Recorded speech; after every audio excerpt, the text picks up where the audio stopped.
ce démon? Donc c'est lui l'avocat dont tu nous parles depuis quelques jours? C'est lui, non? Celui qui t'avait fait cette mauvaise blague? Comme s'il ne nous avait pas déjà causé assez de problèmes. Maintenant, le revoilà.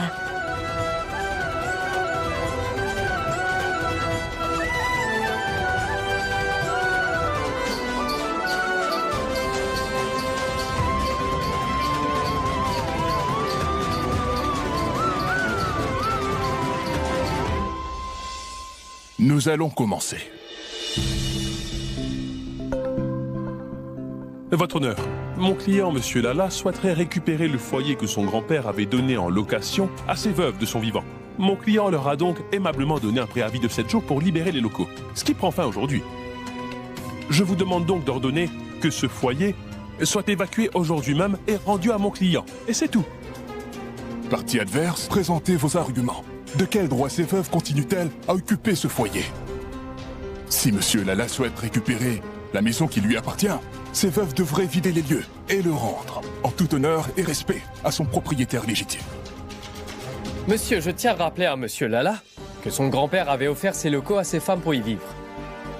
Et l'accord qui a été signé entre son grand-père et ses femmes constitue la preuve de ce que j'avance ici. Et cet accord stipule clairement qu'elles doivent régler mensuellement le loyer convenu et les factures d'eau et d'électricité. Selon les lois en vigueur, monsieur, quelqu'un qui occupe un lieu depuis des années et qui, de plus, règle toutes les factures, a le droit d'y habiter puisque c'est devenu sa maison. Maintenant, j'aimerais leur poser cette question. Quelle est la raison pour laquelle Monsieur Lala a décidé de les virer du foyer après toutes ces années? Et ce, dans un délai de 7 jours, quand ces personnes y habitent depuis plusieurs années. Monsieur, nous avons non seulement le contrat, mais tous les reçus de paiement pour les loyers qui lui ont été versés mensuellement depuis toutes ces années. Nous avons aussi les reçus pour les paiements des factures de services publics. Ces documents constituent la preuve, monsieur, que ces gens sont chez eux dans ce foyer. Ces femmes s'occupent de tout, ce qui concerne l'entretien de ce foyer.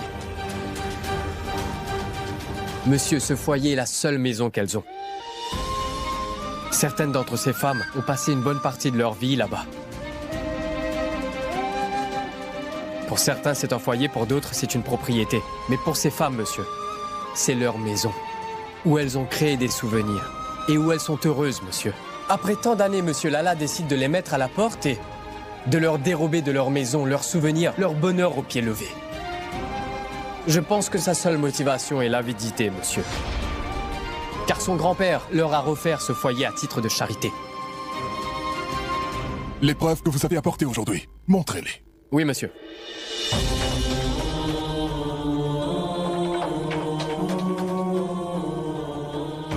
Où sont les documents?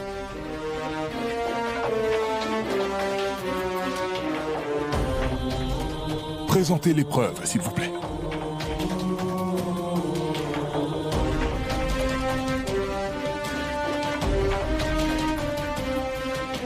Les documents originaux. Je te demande les documents concernant le foyer. Où sont-ils? Donne-les-moi. Jeune homme, ces papiers, nous les avons tous remis à votre collaborateur. Nous lui avons tout donné. Mais je ne vous ai envoyé personne. Monsieur, ne jouez pas ce petit jeu avec nous. Nous avons rencontré votre associé. Je lui ai moi-même remis le dossier. Donc arrêtez de prétendre. Écoute, je te dis que je n'ai envoyé personne. Ne mentez pas.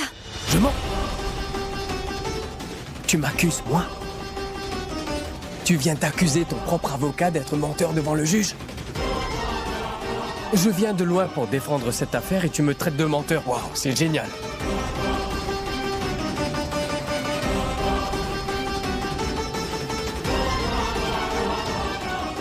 Monsieur, ça se voit que ces femmes ont été complètement bouleversées par cet avis d'expulsion. Elles ont peur et elles sont anxieuses, monsieur. Dans la panique, elles ont oublié où elles ont rangé ces dossiers. C'est pourquoi je vous demande de nous accorder un peu de temps pour que nous puissions vous les apporter. Monsieur, vous conviendrez que nous ne pouvons malheureusement accorder de crédibilité aux déclarations et accusations faites par mon confrère. D'autant plus qu'il n'a pu fournir de preuves à l'appui. C'est pourquoi, monsieur, je demande que le verdict soit prononcé une fois de plus en faveur de mon client. Et que ces veuves soient priées de bien vouloir quitter le foyer sur le champ. C'est bien noté. En l'absence de preuves, je suis incapable de vous aider aujourd'hui.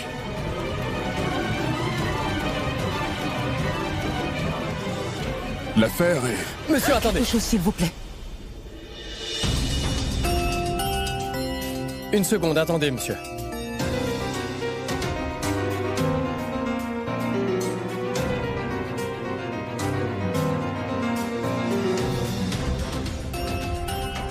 J'aurais une question. Votre cabinet accepte-t-il les preuves photographiques, monsieur? Oui. Voilà, monsieur. Monsieur, regardez bien cette photo. Cette photo est la preuve que ces locaux servent de foyer aux veuves depuis plus de 40 ans, monsieur.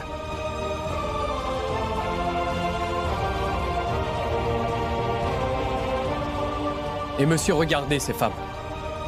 Elles sont plusieurs à être âgées. Ces femmes ont passé une grande partie de leur vie dans ce foyer. Et je l'ai dit plus tôt que le propriétaire, monsieur Lala, percevait un loyer de ces femmes. C'est pourquoi, durant toutes ces années, monsieur Lala n'a rien dit et n'a pas essayé de les évincer. Alors pourquoi maintenant?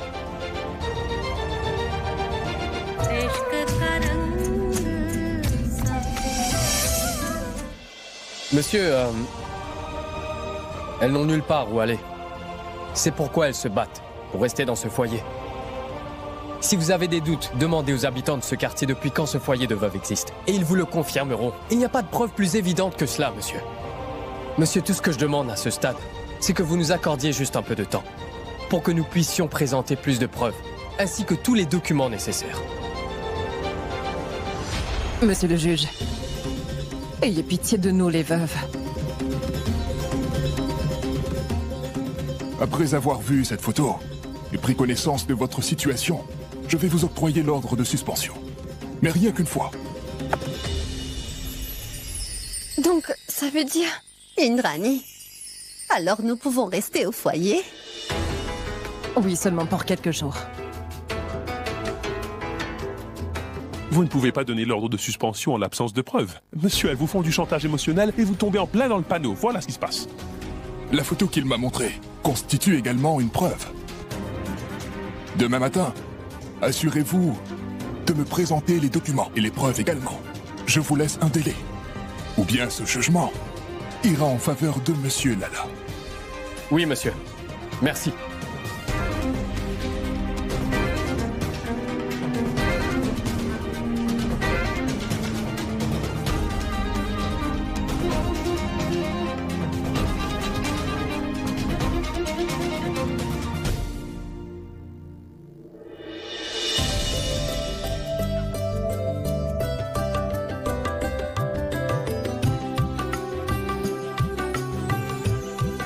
Eh oh, allô?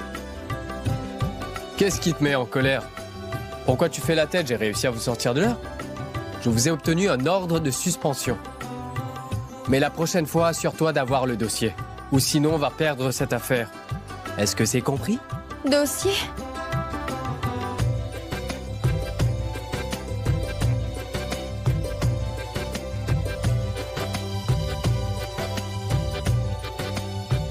Très bien alors, on se verra à la prochaine audience.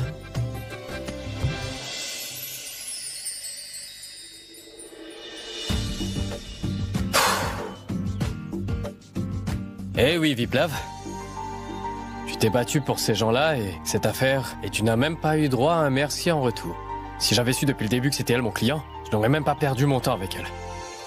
En attendant que tante Indrani et tante Doulari remplissent les formalités, devrais-je nous chercher un taxi? Dani, c'est ce garçon, n'est-ce pas? Qui nous a donné de faux espoirs, mais nous a fait perdre notre temps. Comment va-t-il défendre notre affaire, Dani? C'est le même garçon, n'est-ce pas? Qui t'avait fait une blague stupide la dernière fois? Et aujourd'hui, de par sa faute, les veuves et le foyer sont en difficulté. Je ne sais pas pourquoi ce type continue à tourner autour du foyer. Mais qu'est-ce qu'il nous veut, cet imbécile? Et aujourd'hui, encore une fois, à cause de lui, nous avons encore des problèmes. Mais pourquoi ce garçon nous causerait-il des problèmes? Il n'a aucune raison de faire ça. Souverna, cet homme est capable de tout. Il ne pense à personne d'autre que lui-même. Tu sais quoi? Ce démon est...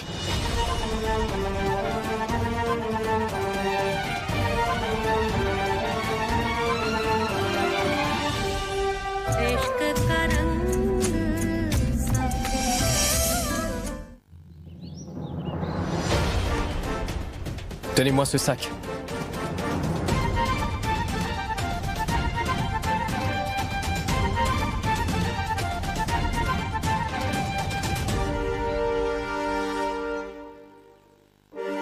Tu sais, j'ai vraiment du mal à comprendre quel est ton problème. Je n'arrive pas à croire que vous êtes là à parler de moi comme ça.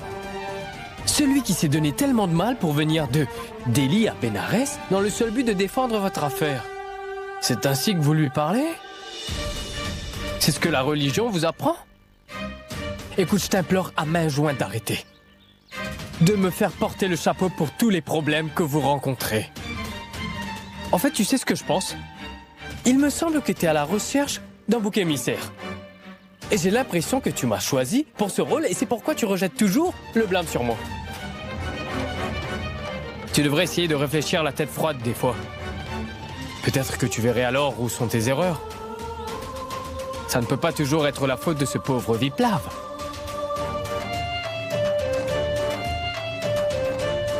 Écoute, je suis ici pour vous aider.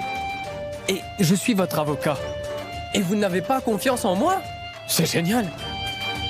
Je n'arrête pas de vous dire que je n'ai pas ces documents. Je devais envoyer quelqu'un pour les récupérer, mais je ne l'ai pas fait. Je vous le répète encore une fois, je n'ai pas ces documents. Je suis venu de Delhi pour défendre votre affaire, et même en absence de preuves, j'ai pu vous obtenir une suspension. En remerciement, le démon a fait ceci, le démon a fait ça. Maman, on a perdu. Les papiers, c'est de la faute de ce démon. Il n'a pas plu à Bénarès aujourd'hui, alors ça doit sûrement être la faute de ce démon. Ma parole, il n'y a pas d'eau au foyer, alors ça doit sûrement être la faute de ce démon. C'est un peu abusé, non? Si le du Gange est sale à Bénarès, c'est sûrement à cause de moi. Hein, c'est à cause du démon? Y a-t-il quelque chose qui ne va pas dans la ville de Bénarès dont le démon n'est pas responsable? Vous faites semblant d'être quelqu'un de bien quand en vérité vous êtes un démon. Donc ne me faites pas la morale et ne me faites pas de leçons sur la manière dont je dois me comporter. Car je sais parfaitement qu'en défendant notre affaire, vous espérez que les gens vont vous traiter comme le héros de ces veuves. Mais est-ce que ça va pas la tête? Vous poussez les gens afin de les faire tomber dans un trou. Et vous les faites sortir du trou en passant pour un héros. Mais qu'est-ce que c'est que ces bêtises? Je sais aussi qui a provoqué ces malheurs qui nous arrivent. Viens, Souverna. Je vous supplie à main jointe de nous rendre ces documents, monsieur. Si on ne récupère pas ces dossiers, où iront toutes les veuves du foyer? Si c'était vos propres grand-mères qui étaient dans cette situation, auriez-vous agi ainsi? Je vous en supplie, rendez-nous ces dossiers, ou nous serons des sans-abri. Si vous ne voulez pas nous défendre, ce n'est pas grave. Mais je vous en prie, rendez-nous ces dossiers. Tu veux bien arrêter avec toutes tes bêtises? Tu fais un cinéma pour rien. Combien de fois je vais devoir te répéter que je n'ai pas pris tes documents? Écoute, t'as parlé plus qu'il n'en faut. J'en ai assez entendu. Et quitter au juste pour me dire quelle affaire je devrais défendre ou pas. C'est moi qui décide ce que je veux défendre. Oui, il n'y a aucun respect. Votre affaire, gardez-la. Je n'en veux pas. Est-ce que c'est bien clair? Et en tant que votre avocat, je démissionne. Bien merci et bonne chance.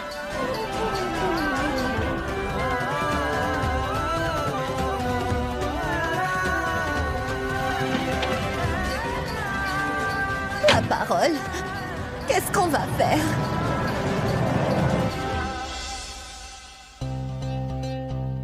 Arrête de courir comme ça dans tous les sens, Ram. Donne-lui le plateau. On a encore beaucoup de travail à faire. J'espère que tout sera prêt dans les temps. Qu'est-ce que tu fais? L'ampoule a brûlé. Je la remplace. Waouh! Ça alors, n'est-ce pas magnifique? Un parfait idiot qui cherche à changer une ampoule brûlée. J'ai deux nouvelles, patron. Une bonne et une mauvaise. Donc, dites-moi laquelle vous voulez en premier. Donne-moi la mauvaise nouvelle en premier. La mauvaise nouvelle, patron, c'est que Monsieur Viplav est arrivé à temps à l'audience. Il a empêché un non-lieu et obtenu un arrêt suspensif. Eh bien, après une nouvelle aussi désastreuse, s'il y a une bonne nouvelle, j'espère qu'après avoir obtenu cet avis de suspension, ces veuves ont choisi de renoncer à la vie dans leur joie.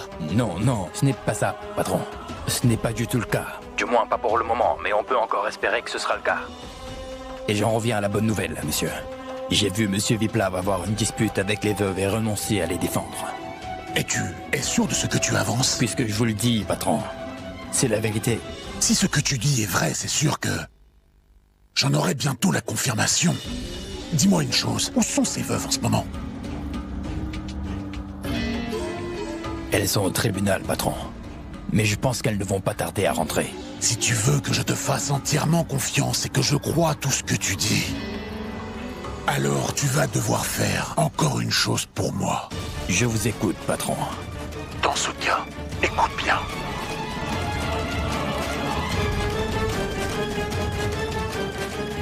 Papa? Venez, papa. Oui, qu'est-ce que c'est, Kana? Je voulais vous montrer. Regardez, papa. Je les ai confectionnées de mes propres mains. Et j'ai également sélectionné chacune de ces fleurs. Qu'en pensez-vous? C'est très bien. Mais voyons, papa. Vous ne le pensez pas vraiment, hein? Tant pis. Alors, comme vous n'avez pas aimé mon travail, je ne mettrai plus la main à la pâte. Pour quoi que ce soit désormais. Plus jamais. Et lorsque le prétendant de Chalou viendra, je ne dirai pas un seul mot. Non, écoute, Kanak. Tu as fait un excellent travail. La décoration florale que tu as faite est vraiment magnifique. C'est du très bon travail. Sushma, on dirait que tu n'aimes pas la décoration qu'elle a faite. Tu n'as pas dit un mot. Tu as vu ça? Notre belle-fille a dessiné un magnifique motif sur le sol. Sushma, tu devrais aussi apprécier le travail que ta belle-fille a fait. C'est moi qui ai dessiné ce motif. Quelle que soit son opinion sur ton travail, ça n'a aucune importance. Mais moi, je peux te dire que... je trouve que tu as fait du très bon travail, Kanak. Tu as des mains magiques, Kanak, magiques. Et vraiment, quoi que tu touches de ces mains, il se transforme en quelque chose de magnifique. Waouh, waouh. Par contre, regarde-moi celle-là. Ce n'est vraiment qu'une bonne à rien. Si tu veux un travail mal fait, alors tu n'as qu'à le confier à cet incapable. Un Viplav? Namasté, grand-père. Maman? Sois béni, mon fils. Grand-mère?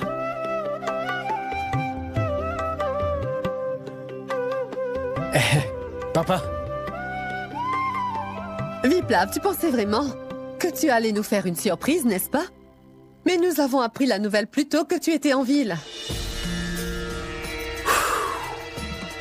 Alors c'est pour cela que vous êtes tous ici devant la porte? Vous m'avez fait peur. Mais t'es où, la grosse? Elle est encore en train de manger, hein? Attends, elle va voir. Elle est dans sa chambre.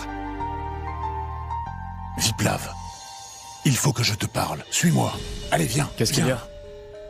Ah, mais allez, mon sac? Laisse tomber le sac. Viens. Viplav, dis-moi, je voudrais simplement savoir, où est-ce que j'ai bien pu me tromper dans ton éducation, mon enfant? Pour que tu ignores mes conseils et fasses tout le contraire de ce que je t'ai dit, mon fils. Écoute, je t'ai appelé pour te demander de ne pas voyager aujourd'hui. Mais tu as quand même décidé de prendre l'avion. Lorsqu'on s'est parlé, je t'ai promis que j'allais m'assurer que tout se passe bien pour les veuves du foyer, n'est-ce pas? Donc, pourquoi tu te préoccupes tant de cette affaire? Dis-moi. Explique-le-moi, Viplav. Tu as parfaitement raison, grand-père. Je sais que j'ai fait une erreur. C'est quoi l'erreur? Je voulais être là pour assister à cette cérémonie pour Chalou, grand-père. C'est aussi ce que voulait Chalou. Si je suis revenu, grand-père, c'est aussi parce que mon mentor, Monsieur Bajpai, m'a demandé de défendre cette affaire à sa place. Et je ne pouvais pas refuser. Et je n'étais pas au courant que c'était pour elle. Sinon, j'aurais refusé. C'est lorsque je suis arrivé sur les lieux que je l'ai découvert, en les voyant là. Mais je peux t'assurer une chose, grand-père. C'est qu'à partir d'aujourd'hui, je ne les représente plus. Oui, j'ai retenu ma leçon. J'ai obtenu un avis de suspension. En retour, elle me traite de menteur. Que j'ai pris leurs documents. Et c'est moi leur avocat, non? Si ces papiers se perdent, c'est un problème pour moi. Je leur ai fait comprendre qu'à partir d'aujourd'hui, c'est fini pour moi. Leur affaire, dorénavant, moi, je ne m'occupe plus de ça.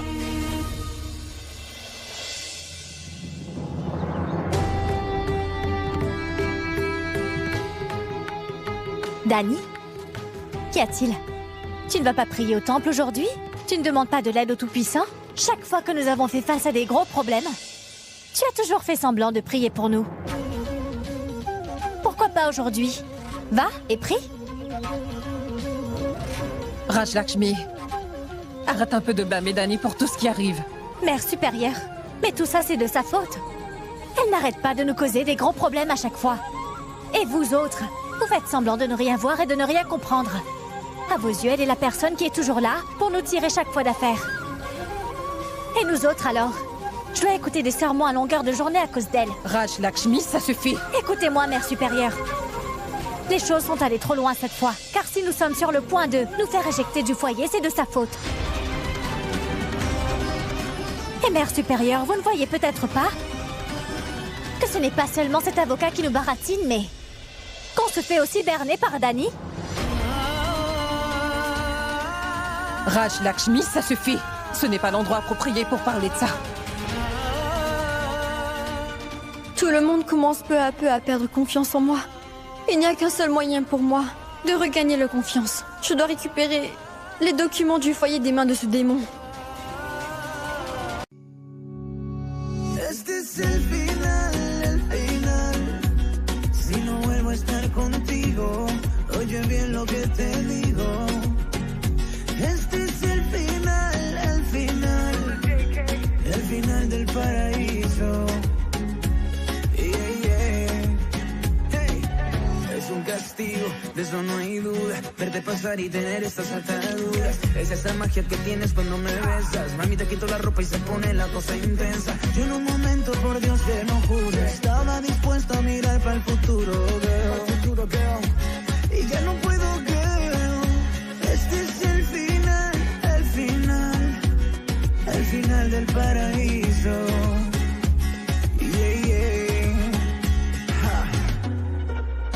Oye bien.